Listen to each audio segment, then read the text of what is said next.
We'll go on. So we appreciate everybody being here, and we're going to talk a little bit about raising our hourly wage. Now, we're assuming as we talk about this process that everyone, that we've established that our average sales price is $200,000, which makes our average commission $6,000 per transaction. Now, when we're talking about raising our hourly wage, we're talking about removing ourselves from specific tasks in the transaction based on the hourly wage that corresponds with that task. So if I go over that one more time, raising our hourly wage, we're removing ourselves from specific parts of the transaction or tasks in the transaction based on the corresponding hourly wage for that task. So that's the idea. So let's walk through and figure that out, how we change and improve based on raising the hourly wage and looking at those tasks. So first of all, the Millionaire Real Estate Agent says they've studied and they show there's 192 tasks associated with every transaction. Now you can find this list of those tasks if you go to kellerinc.com and go to the Millionaire Real Estate Agent book. And if you scroll all the way down in that section, there are some downloads, and you'll see the 192 tasks. Or I've also got it uploaded in my channel on KW Connect. So there's 192 tasks associated with every transaction. And they looked at that and studied that the 192 tasks, here you go, Joe, 192 tasks that are associated take 50 hours to complete. So 50 hours to complete those 192 tasks. So if we take a look at this, I'm going to ask you to grab your calculators and work alongside with me. I know a couple of you guys are driving, but I'll have Joe run the tasks. So in 192 tasks, it's 50 hours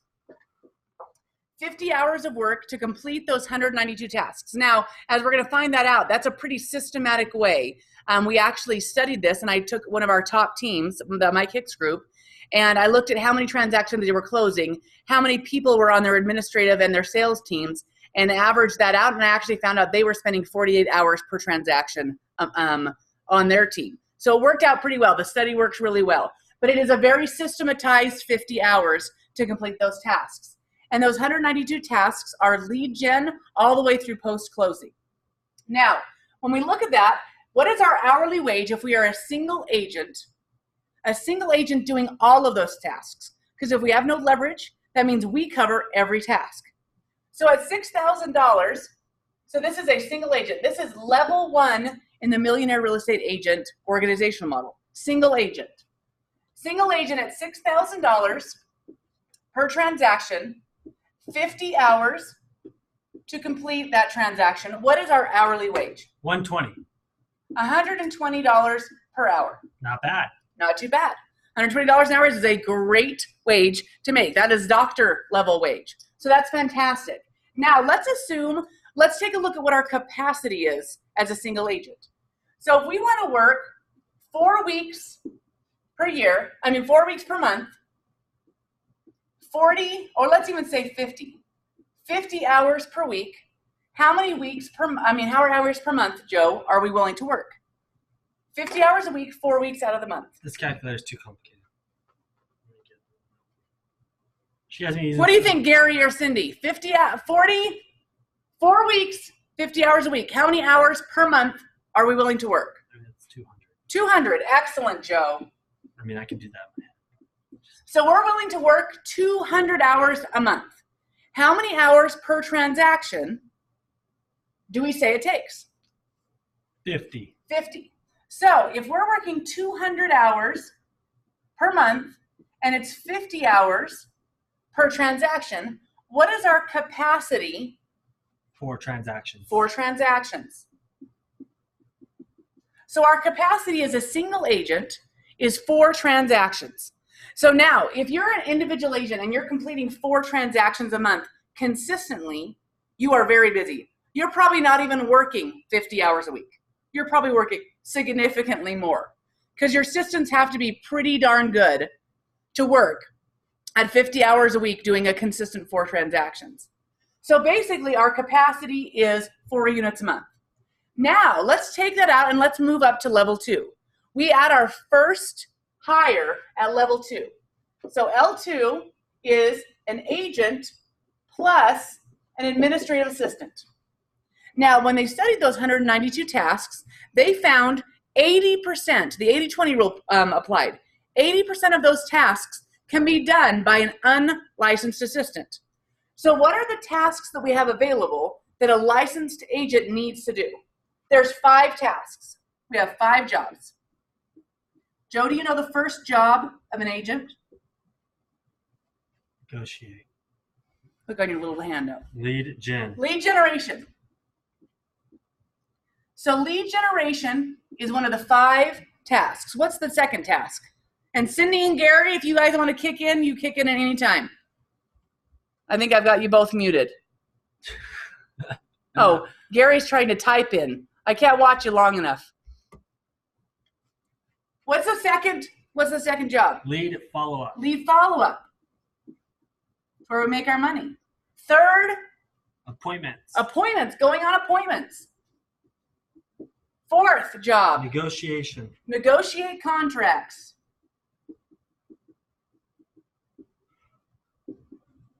And fifth, Scripts and role play. scripting and role play. I call that getting better at our job. Getting better at our job. So in this, these are our 5 jobs. Now, if we focus on, that's our 20%. That's the most important part of it, and we need a license to do those things. So if we take out, and we found out that 80% of the tasks are not required to have a license, let's assume this is one transaction. At 50 hours per transaction, what is 80% of 50 hours? 40. 40 hours. So 40 hours can be done by admin. How many hours are left over for an agent? 10. 10 hours. So you've got 10 hours to do your 5 jobs. So now if we take a look at that and we leverage those 40 hours, now let's take a look at what would you say a great administrative person in this area makes per hour? I mean, not just good, Let's push great. it. We're going to say $20 an hour. Let's push it. Let's push it. Let's say $20 an hour. If we paid $20 per hour, would we get an amazing hire? I'd say so. Fantastic, amazing hire. So how much do we need to pay that one admin to do the 40 hours of work? $800. $800. Yeah, Gary, you would want to work for me because you're making $20 an hour. Because that's the idea, is to get top talent. So you're looking at $800. $800, right? Yep. $800 for this admin to do this transaction. You guys want to come up and get a handout? You're welcome to. So $800 to do this transaction. So let's see how we change our hourly wage as a result of that first hire. So let's say, what was our average commission? $6,000. $6,000. So we have $6,000. How much do we pay out for our leverage? $800. $800 an hour.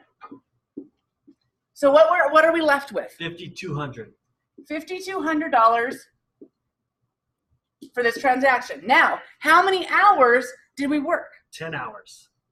So now we did 10 hours. So what is our hourly wage with that leverage? 5,200 and 10 hours. $520. $520 per hour. So we raised our hourly wage from $120 an hour to $520 an hour through one essential talented hire, right? That we were willing to pay. What did I change our capacity to? How many hours a month are we willing to work? 200. 200. How many hours per transaction when we have an admin do we need to expend? 10.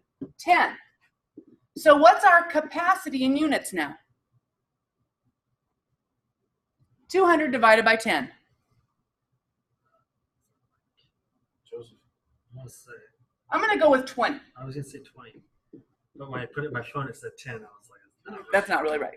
So in this, so if we look at this, so we took our capacity, not only are we able to raise our hourly wage, we took our capacity from 4 units to 20 units. Now, a single agent with one admin cannot complete 20 transactions a month. That's just not possible. So if we don't need all 200 hours, Where did that extra time go? Where does that time go if you don't have to put it into your transactions? Who gets it? Who gets the time? Family. Family.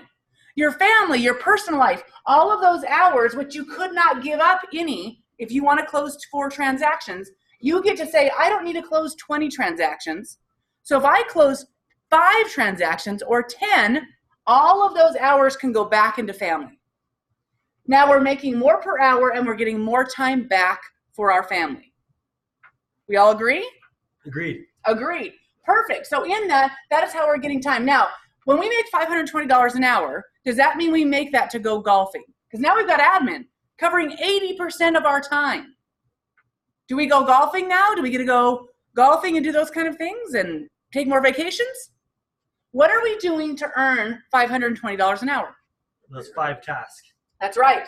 We are doing the 5 jobs. So we have just realized that we've taken, if we did all 192 tasks, we're making $120 an hour. But if we condense down and we focus our time on our 5 tasks, we get paid $520 an hour for doing these 5 tasks. Now let's move to level 3. Level 3 is agent plus administrative assistant plus a transaction coordinator. In the Millionaire Real Estate Agent organizational model, we have the second administrative hire before we move on to anybody else. So on that, what does a transaction coordinator do? Well, this transaction coordinator is someone who maybe is more process oriented. They like checklists. They like to do the same thing over and over and over again. They move the cogs every day. Well, they found out of the tasks, the 40 hours of tasks here, 80% of those tasks can be done by a transaction coordinator. So if we take and move that 80% again, what is 80% of 40 hours? 32.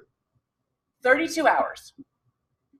So 32 hours, now a transaction coordinator is doing that. Now we don't pay a transaction coordinator $20 an hour. We would say, let's say even a great job for a office worker that's process oriented, doesn't like to take a lot of risk, wants to show up every day, go home at 5, not think about it later. Let's say we pay them $12 an hour. So how much are we paying this transaction coordinator to do these 32 hours? What is 32 times 12? $384. $384. So we're paying that transaction coordinator $384. Now, we took 32 hours off of the plate of the lead admin. Now let's assume we get that lead admin. Follow-up and all that stuff, right? The what? That's all follow-up. Free transaction coordinator. Transaction coordinator is everything from negotiation, after negotiation on. Okay. Once you get through negotiation repairs, all those things, negotiation on. Okay? I appreciate that comment, Tommy. So on that, how many hours did we leave in for the lead admin of our 40 hours? 8. We've left 8. So we left 8 hours. Now, what if we took and got that lead admin licensed?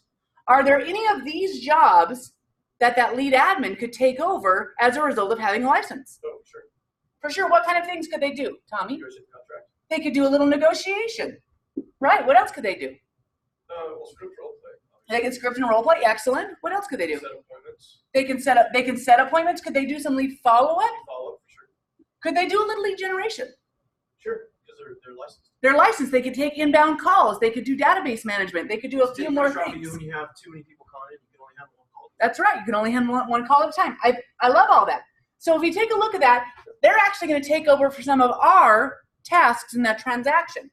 We're going to assume they're going to take over 2 hours of our process because they're taking over a little bit of lead follow-up, maybe helping negotiate the repairs, do those kinds of things.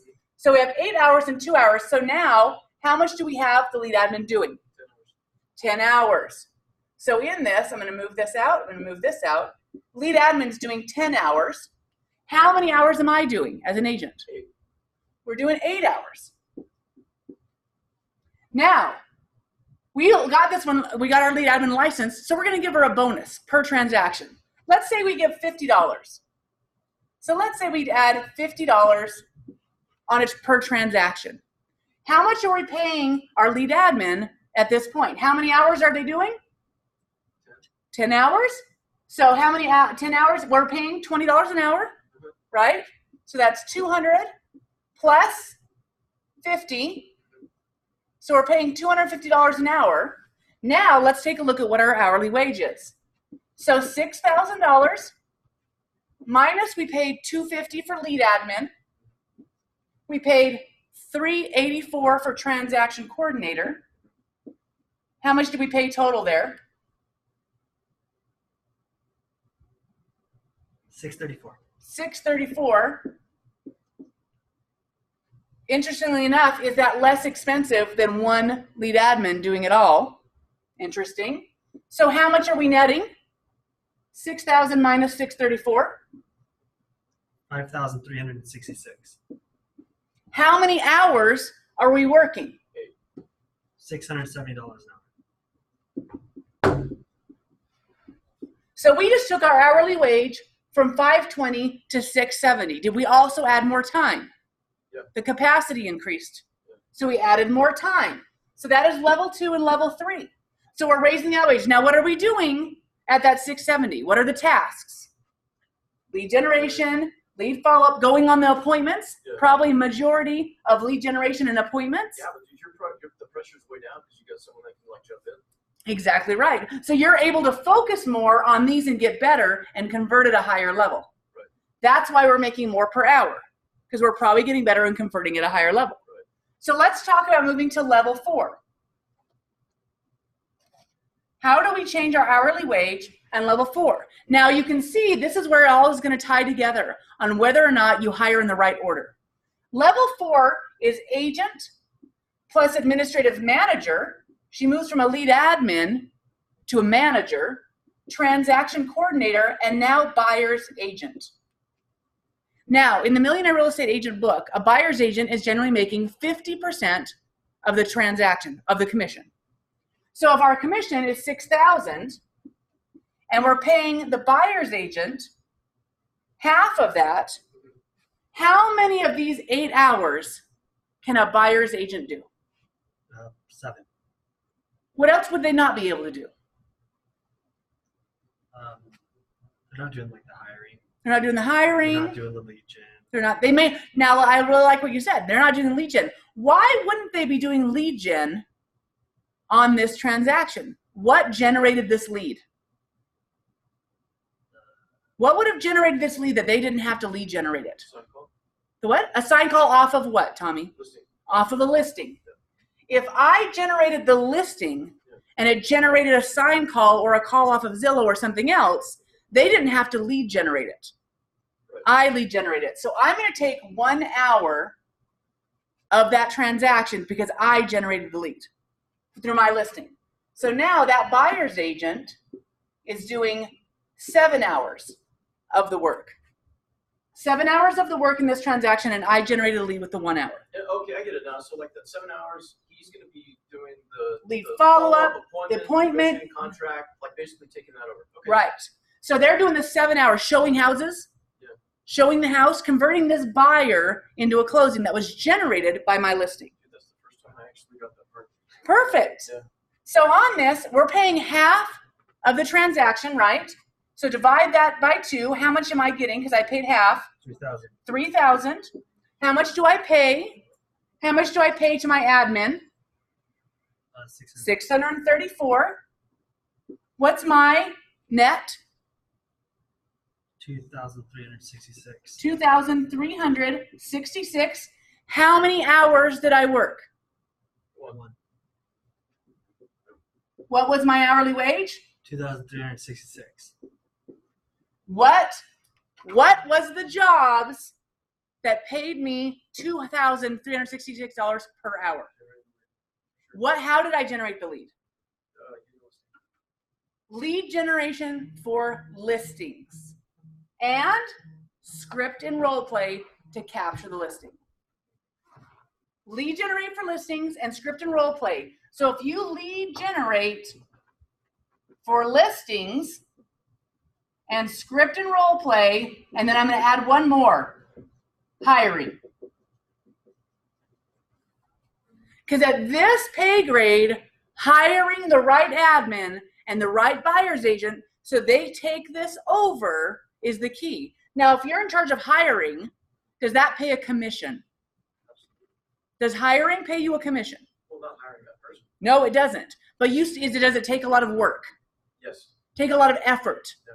When you hire, so the idea is if you're lead generating for listings at this wage, you're opening yourself up to take over the hiring. Yeah. But you have to take the time to do these jobs to make it effective, to actually make this hourly wage. That's why it makes sense that like when you're actually following, like if your business looks like this, right, then you're spending your other it benefits you to spend the vast majority of your time getting really good and efficient at hiring, so you hire the right, because it's so time consuming to hire different people. Right, because if you don't hire the right people, are they really doing all of these hours? Yeah, you're gonna have to hire and fire, and it's a whole process. So that's very expensive.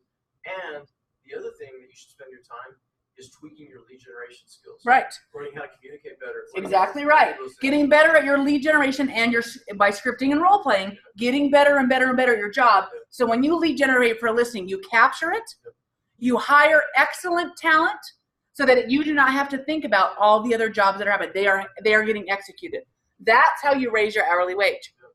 So scripted role play is added here, but I would add education, because you have to go to more education as the leader. Yeah. No, but what's cool about this is that when you go to education, you can get actually better script partners, because people who are paying money to go and train, that you're meeting at Keller Williams conventions or wherever it is you're going, are good contacts for you, because now you're talking to a higher level professional who's interested in growing and doing things. Most agents are lazy. They don't want to do the work. And if you get the ones that are motivated, that's a rare opportunity, because how many people, I mean, I guess locally you could have people who are good at it, but those national getting those now helps really you even higher. It increases your confidence, and when you talk over some of the good things and bad things that you're doing in your business, just talking about it is gonna make you more prepared. If you find other people that are trying to do the same thing you're doing and getting that networking and able to help each other. I would argue that you should allocate a certain amount of your time as far as like connecting with people, these high quality people, because of the influence that they're gonna like maintaining higher attitudes, positive attitudes. I think that's great. And success and confidence. I think that's awesome. I think that's an awesome aha. So when we look at that, I appreciate that, Tommy. So when we look at this, if we go back through and they say, okay, so why wouldn't everyone want to be, why would anyone work for me when they could be a $2,300 an hour person? Why wouldn't everyone want to just be that person? Nobody wants to do this. Why don't they want to do it, Tommy? That's a really good point. Well, it is actually a lot of work making all of that, like getting to that point where you're only 1 hour. I mean, you're gonna work really hard to get there. You're gonna work hard. And is this a different level of stress? Knowing your job is lead generation. It's lead generation for listings and practicing and hiring. Different things keep you up at night at this level.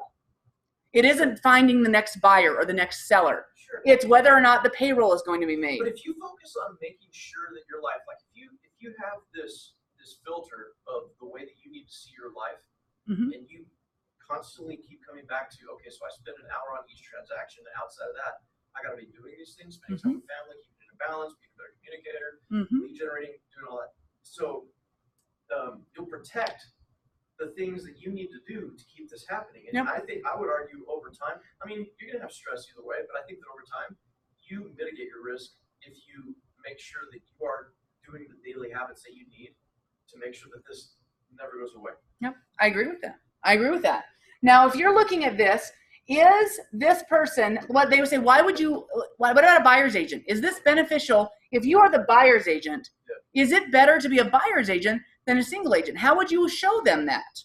So, Joe. Buyer's agent has a pretty good gig here. Why do you think that, Joe? Well, they don't have to worry about or do any of this stuff. They can focus on the 7 hours, which what we decided is like the negotiation, lead follow-up, going on the and appointment, negotiate the contract. Right. Those 3 tasks in 7 hours, and they're going to be. I haven't done the math. So let's find out. I'm glad you brought that up, Joe. What would their hourly wage be as a buyer's agent? So they made half. They made half of the commission, right? So a buyer's agent made $3,000. How much expense do we need to take out of that $3,000? How many expenses do we have? None. They get this, but they don't pay for it on their commission, right? They already paid for it in the split. So how many hours do they work? 7. It's $428 an hour. $428 per hour versus single agent $120. But let's get this is what gets crazy. what's their capacity in a month? If they want to work 200 hours, what's divided by 7? It's like under 3. So 28. They actually have a capacity. If they're willing to work 200 hours, they have a capacity to close 28 transactions. As a single agent, they have a capacity to close 4. Their hourly wage is almost 4 times as high, and they have a capacity of 8 times more to do in the same amount of time. So if someone's going to join a team and take over, and they don't want to necessarily be in charge of the hiring and the payroll and coming up with the script and role play and all of those things, and they want to make more money in less time, is it better to be a single agent or on a team? That's $84,000 for every 200 hours. Right. $84,000 for 200 hours. That's amazing. Yeah, so it's awesome to be a buyer. It's awesome. So if you're looking at this now, let me ask you this. Is this a great life for a buyer's agent? Can they go on vacation and still be okay? Can these guys go on vacation and still their business still be okay? No. Their business suffers if they go on vacation. Is our lead still being generated if this buyer's agent goes on vacation? Are deals still getting closed? Absolutely. Why wouldn't any agent take a look at this and be like, I have to do that? Right. Because you're a slave when it's just you. Right. Well, the thing is the team delivering on all those pieces? Because Exactly if the right. team's not delivering, then that means the buyer agent is doing the lead gen. They're also doing the paperwork. They're not doing 7 hours of work. Right. They're doing More than 30 hours of work, 40 hours of work. So that's a really important aspect. Thank you, Joe, on that. Because if you're not taking your job seriously and delivering at your level, why would talent stay on your team? If you don't have a rocking amazing admin and a rocking amazing transaction coordinator that allows them just to spend their 7 hours, why would they stay? Why wouldn't they be moving out? Because now they're looking at getting back towards this, but they still have to give up their commission. This is the first time this has really clicked with me. Oh, excellent. This makes so much sense because if you look at the buyer's agent now, how many teams are screwing up on their admin? Right. And they're losing buyer's agents and they're getting frustrated because instead of spending all the time refining their skills, sharpening their axe, what they're doing is they're putting out fires because they're hiring the wrong people. That's exactly what the problem is. That's why you make $2,300 an hour to add hiring onto your list. But if you keep focusing on doing anything else, your time is not spent in the right spot. But if you focus your time on lead generating for listings, because if you go on that appointment for listings, that doesn't take very much time. But if you focus on getting better, education is the key, becoming a better leader and a better hirer, you will make a higher wage and you will keep talent. Because this is a great life for someone. Is this a great life for a transaction coordinator that does, is this a great life for a lead admin? It's all a great life because you're delivering. It can be argued, like if you have a really just awesome transaction coordinator, you're not going to be $12 an hour. And so there's going to be. Now I would counter that. Because if you have a really awesome transaction coordinator that doesn't want to be a transaction coordinator, you made the wrong hire. Because they want that position. If this is not enough for them, that's not the right hire. Right? If you hired one of these guys to be one of these guys, you're going to lose them anyway because they're not happy in this job. See, when we start with administrative assistants. Right. A transaction coordinator is one who doesn't want to think on the weekends, doesn't want to do any lead gen, doesn't want to negotiate the contracts, probably doesn't want to talk to people very much. Right. They want to be in the computer. They want to know their job over and over again. That is not a highly skilled level of worker, right? They don't want to expand. They want to stay at this. But a $12 an hour worker that is consistent and ready to go and does all those things, absolutely. Now you could raise that. You could. And you might want to look at that if it's competitive. But someone who wants to be a transaction coordinator, this is probably a great job for them. A great job for them. And this is a great job for someone who wants to be a leader, but doesn't want to take the risk and move into sales. They want to, those kind of things. I mean, you're looking at basically $40,000 a year right there. Right. For your assistant. Right. And you may opt in as you start to grow into profit sharing or into those kind of things, adding benefits. You can create a great life for these people. But I think that you hit the nail on the head. If you don't focus on hiring great people and becoming a great leader, why would any of these talents stay with you? That's where I'm going to comment again is the buyer's agents, as we know, they fight and complain about splits. Splits is the only thing that's ever on their mind. Split. Because if they can't see where the split money's going and how they're benefiting from it, then they're going to leave. But this right here shows, look, you're paying the split, and it's allowing you to work 7 hours per transaction, and this is everything that's happening, and you're able to make this much. Why would they care what the split is? Well, it's not just that. You have so if you have teams coming in to watch this presentation, it helps people to understand what seat they're in. And what they need to do. So then you can work more efficiently, and then so you have people that will. So a big problem that I see on teams is that some people accept somebody else's task. They'll take on things that aren't in their wheelhouse, or according to this right here, and nobody ever questions it. They don't ever. They just sort of accept that that's the way that it's going to be over a period of time, and nothing. And like even when things blow up, they won't go back and address these little things to where they could. Because a lot of times, like let's say you fire somebody because you feel they made a mistake or whatever, but what if they just misunderstood? What if they're in the right seat, but there's been confusion over what they're supposed to be doing? Well, that again comes out to being a great leader. Because being a great leader pays more than being a great agent. Being a great leader pays more. So in that, if you look at all of this, I think those are all super great comments. If you look at all of this, the key to all of it is finding the right hire for the right seat. If you hire a buyer's agent who wants to be a listing agent, they're going to leave this position. And now you can be okay with that as long as you know that in the end. Know that up front and give them a path to success, absolutely. But they need to know exactly what Tommy said. They need to know what their role is and know that that's what they're getting paid for. And that is exactly what they're hired for. Give them a path and keep talent, or be okay when they move on. But this buyer's agent, if you hire the right person, they don't want to be something else. They want to be this. And that is the key of the hiring. So in the end, you guys, if we look at all of this life, what is your number one aha taking away from this? What's your aha on all of this? You've got to be crystal clear what your job is. Excellent. And the jobs of the people that are working for you, crystal clear. Excellent. Joe, what's your aha? Buyer's agents have a great gig. They just need to, everything needs to be built up so they can do their task. Delivering on that they can stick to what they do. Excellent. Anybody else online, you guys? Ahas.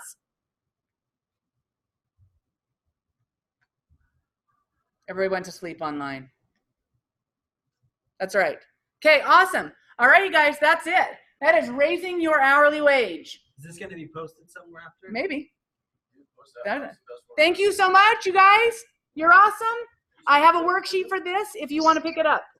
Thanks, Jessica. Thanks, Cindy.